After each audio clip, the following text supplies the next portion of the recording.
चलिए बच्चों, अभी तक हम लोग पढ़ रहे थे इनडेफिनेट इंटीग्रल, लेकिन अब हम लोग नया चैप्टर पढ़ेंगे डिफरेंट इंटीग्रल। और डिफरेंट इंटीग्रल पढ़ने से पहले हम लोग ये जानने की कोशिश करेंगे कि डिफरेंट और इनडिफरेंट इंटीग्रल में क्या अंतर है। तो ध्यान दीजिएगा, जब हम इनडिफरेंट इंटीग्रल को सॉल्व कर रहे थे तो हम लोग क्या देख रहे थे कि इनडिफरेंट इंटीग्रल में जैसे x की पावर n dx है, तो इसकी जो हम इंटीग्रेट करते थे तो ये आता था x की power n plus 1 upon n plus 1 plus c आता था। तो ये c क्या था? ये कांस्टेंट यूज होता था। ये कांस्टेंट क्यों यूज होता था? क्योंकि इसकी जो वैल्यू आती थी, जब हम इंटीग्रेट करते थे तो इसकी जो वैल्यू आती थी वो इनडिफरेंट होती थी, वो डिफरेंट वैल्यू नहीं होती थी। जैसे कोई एक वैल्यू फिक्स्ड कोई वैल्यू नहीं होती थी। जैसे सपोज करो कि इसकी वैल्यू 5 आई, तो वो 5 नहीं होगी, या तो 5.1 हो सकती है, 4.9 हो सकती है। मतलब कोई एक फिक्स्ड वैल्यू नहीं देता था कि फिक्स्ड वैल्यू 5 ही दे दिया। मतलब इसमें जो कर्व बनते थे, जब हम ग्राफ बनाते थे तो इसमें कर्व जो बनते थे वो फैमिली ऑफ कर्व बनते थे। जो कर्व बनते थे वो जैसे कि ऐसे एक कर्व बन रहा है, इसी पे नंबर ऑफ कर्व्स बनते जाते थे, क्योंकि ये जिस सी की वैल्यू जो इसकी वैल्यू थी वो कोई डिफरेंट वैल्यू नहीं होती। तो इसमें जो कर्व बनते थे वो फैमिली ऑफ कर्व बनते थे। लेकिन जब हम लोग डिफरेंट इंटीग्रल पढ़ेंगे तो ध्यान दीजिएगा, जब हम लोग डिफरेंट इंटीग्रल पढ़ने जा रहे हैं तो ये सी नहीं होगा।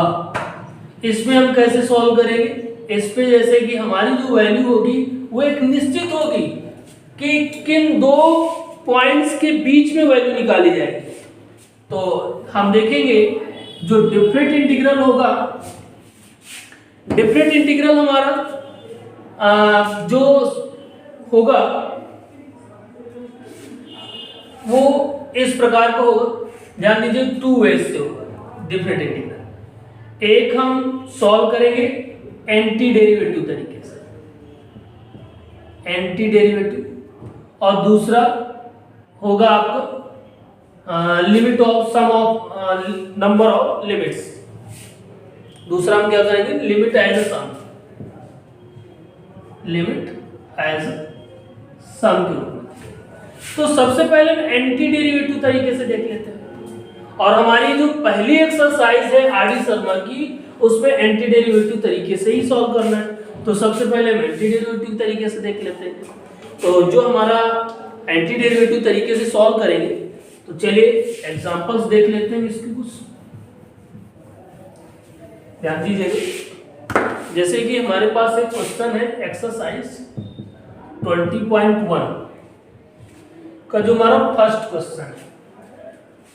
एक्सरसाइज 20.1 का जो हमारा फर्स्ट क्वेश्चन है वो क्या है? ध्यान दीजिएगा, क्वेश्चन हमारा है 9, यहाँ पे 9, यहाँ पे 4। देखो ये क्या चीज है, मैं आपको बताएगा। सबसे पहले तो हम इसके फॉर्मूले पर ध्यान देंगे कि इस क्वेश्चन को हम किस तरीके से लगाने जा रहे हैं। जैसे हम लगाने जा रहे हैं, देखिएगा जो एंटी डेरिवेटिव होगा वो जो डिफरेंट इंटीग्रल होगा वो इस हिसाब से होगा। यहाँ पे इसको हम b बोलेंगे और इसको a बोलेंगे, और ये हो जाएगा बी ए और fx dx। ध्यान दीजिएगा कि जो fx dx है ये एक डिफरेंट इंटीग्रल का एक्सप्रेशन है। क्या है? डिफरेंट इंटीग्रल का एक्सप्रेशन। बी क्या है? लिमिट का अपर वैल्यू शो करता है।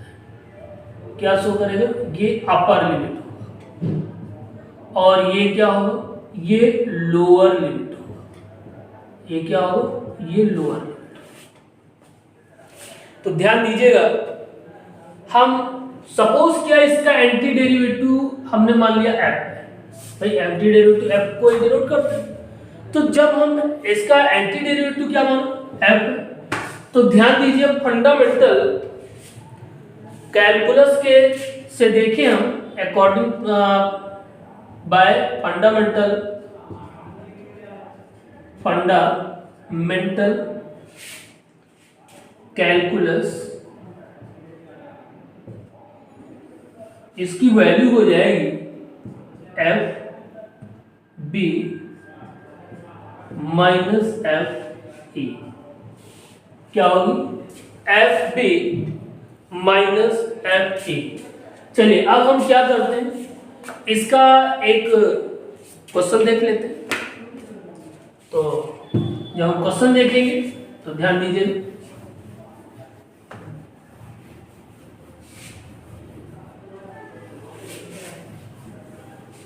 इसका फर्स्ट क्वेश्चन है हमारे पास।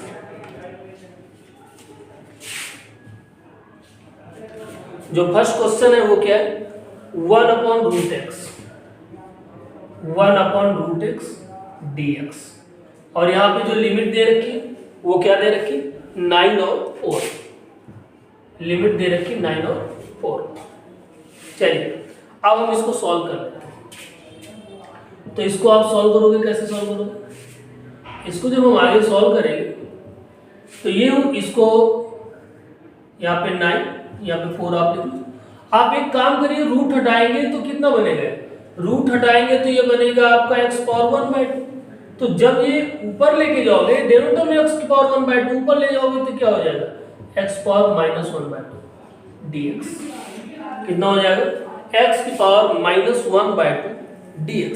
ध्यान दीजिएगा, हमारा फॉर्मूला होता है ba x की power n dx equal to होगा x की पावर, वो जो फॉर्मूला था इंटीग्रेशन का, x की पावर n+1 अपॉन n+1 और फिर b a। केवल इसमें c नहीं अप्लाई होगा क्योंकि ये एक फिक्स्ड वैल्यू देगा। ये कैसी वैल्यू देगा? फिक्स्ड वैल्यू देगा। इसमें जो वैल्यू आएगी वो फिक्स्ड वैल्यू आएगी, तो इसलिए इसमें कांस्टेंट c का यूज नहीं होता। तो हम इसको जब हम आगे लगाएंगे तो अब क्या हो जाएगा? अब इस पे हम इंटीग्रेशन अप्लाई कर देते हैं। तो जब हम इंटीग्रेशन अप्लाई करेंगे तो क्या हो जाएगा? x की पावर -1/2 + 1 और नीचे क्या हो जाएगा? x नीचे -1/2 + 1 और फिर यहाँ क्या लिखोगे? 9, यहाँ पे क्या लिखोगे? 4। अब आगे क्या करेंगे हम? भाई इसको सॉल्व करेंगे तो कितना आंसर आएगा हमारा? 1/2। ये आपका कितना हो जाएगा? x की पावर 1/2 अपॉन 1/2 और फिर क्या है? 9 और यहाँ पे क्या लिखोगे? 4। फिर आगे जब हम सॉल्व करेंगे इसको तो अब आप अप्लाई कर दीजिए। हमने क्या बताया था यहाँ पे? By fundamental theorem of integration क्या हो जाएगा कि F B minus F A. तो सबसे पहले हम क्या करेंगे इसमें? सबसे पहले हम यहाँ पे एफ बी में यहाँ पे रखेंगे 9 की पावर 1/2 अपॉन 1/2 माइनस एफ। फिर क्या हो जाएगा? यहाँ पे यहाँ एफ लिखना नहीं है, डायरेक्ट लगा दो। और ये फिर कितना हो जाएगा? फिर ये अब 4 लिखेंगे यहाँ पे, 4 की पावर 1/2 अपॉन 1/2। ध्यान दीजिए कितना हो जाएगा? 3 की पावर 2। भाई 9 की पावर 1/2 मतलब 3 की पावर 2 × 1/2, तो 2 से कैंसिल हो गया। ऊपर 3 नीचे 1/2 माइनस, और यहाँ 4 की पावर 1/2 मतलब 2 की पावर 2 × 1/2 कैंसिल हो जाएगा, 2 बचेगा। तो ये हो जाएगा 2 अपॉन 1/2। तो फिर इसको आप आगे सॉल्व करोगे। ये पोर्शन आ रहा है वीडियो में आपको? बेटा ये वाला पोर्शन ये आ रहा है, ये पोर्शन नहीं आ रहा है। एक मिनट, ये पोर्शन नहीं आ रहा है, ये वाला भी नहीं आ रहा है।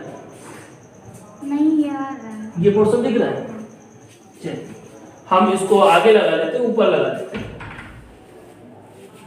ऊपर लगा लेते हैं। तो ये हो जाएगा आपका 3 की पावर, तो ये भाई ऐसे सॉल्व करोगे इसको तो यहाँ पे कितना आ जाएगा? यहाँ पे बचेगा 3 और अपॉन 1/2। और माइनस यहाँ पे कितना बचेगा 2/1/2। तो ये सॉल्व करोगे तो कितना हो जाएगा 3 × 2 माइनस 2 × 2 तो 6 और -4 = 2। तो जो आंसर होगा आपका वो कितना हो जाएगा 2 हो जाएगा। और ये फर्स्ट नंबर क्वेश्चन रहा, आप जल्दी से नोट करिए तो हम सेकंड नंबर क्वेश्चन सॉल्व करते हैं।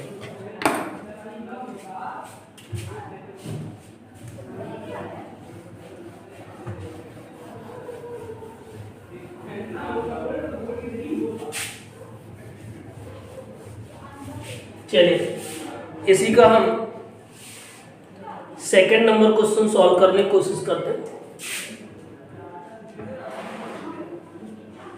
सेकंड नंबर क्वेश्चन हमारा क्या है 3 और यहाँ पे कितना है, यहाँ पे 2 है और 1/x + 7 dx। ध्यान दीजिएगा इसको। तो जब हम इसको सॉल्व करेंगे तो ध्यान दीजिएगा एक फॉर्मूला होता है हमारा ba dx अपॉन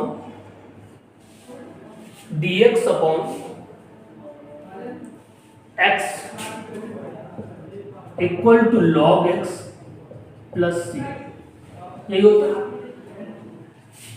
तो ध्यान दीजिएगा इसमें c तो अप्लाई नहीं होगा, ये तो अप्लाई नहीं होगा, तो इसका मतलब इसको सॉल्व करोगे तो क्या आ जाएगा आपका 3/2 नहीं, हाँ तो आगे क्या हो जाएगा आपका log, भाई ये उसी फॉर्म में dx आप यहाँ लिख दो अपॉन x + 1 लिख दो, x + 7 लिख दो, तो ये आपका उसी फॉर्म में तो हो गया, ये आपका उसी फॉर्म में हो गया। तो ये क्या है, इसको आगे सॉल्व करोगे, इसको आगे सॉल्व करोगे इंटीग्रेट करोगे, तो इंटीग्रेट करोगे तो क्या हो जाएगा log x, तो ये हो जाएगा आपका log x की वैल्यू क्या हो गई आपकी x + 7 और फिर upper limit and lower limit. अब ध्यान दीजिएगा इस पर, अब हम इसको आगे सॉल्व करेंगे तो ये क्या हो जाएगा वही जब हम सॉल्व करेंगे तो क्या आएगा वही सेम तरीका fb - fa, तो ये क्या हो जाएगा आपको log x + 7, तो x के स्थान में कितना रख दोगे आप 3 + 7 माइनस log, फिर क्या करोगे आप fa, तो आप क्या रख दोगे आप 2 + 7, तो ये क्या हो जाएगा आपको log 10 माइनस log 9। अब ध्यान दीजिएगा यहाँ पे, अभी तक हम एक फॉर्मूला और अप्लाई करते थे, एक फॉर्मूला आपको log का याद होगा, log a - log b = होता है log a/b, याद है ना।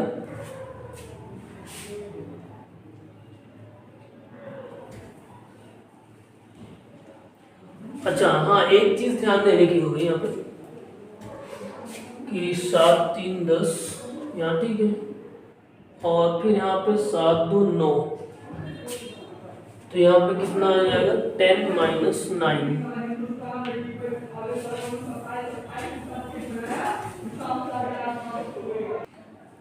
एक चीज ध्यान देने वाली कि हम लोगों ने एक चीज नहीं ध्यान दिया, यहाँ पे माइनस है, वही हम सोच रहे थे इसका आंसर नहीं आ रहा है, यहाँ पे माइनस है, तो यहाँ पे आपको माइनस रखना है, तो उस हिसाब से आपका log 5 हो जाएगा। तो जब ये 5 हो जाएगा तो ये log, देखो ये पोर्शन आ रहा है वीडियो में, तो log a/b, तो ये हो जाएगा 10/5 मतलब log 2, इसका आंसर कितना हो जाएगा log, दैट इज आंसर। थोड़ी सी मिस्टेक हो गई थी, यहाँ पे जो हमने a की वैल्यू लिखी थी यहाँ पे -2 है यहाँ पे, और मैंने गलती से यहाँ पे 2 लिख दिया। चलिए next question, third number question जो है हम फिर नेक्स्ट वीडियो में सॉल्व करेंगे, तब तक हम ये 2 क्वेश्चंस को आप लोग प्रैक्टिस करेंगे।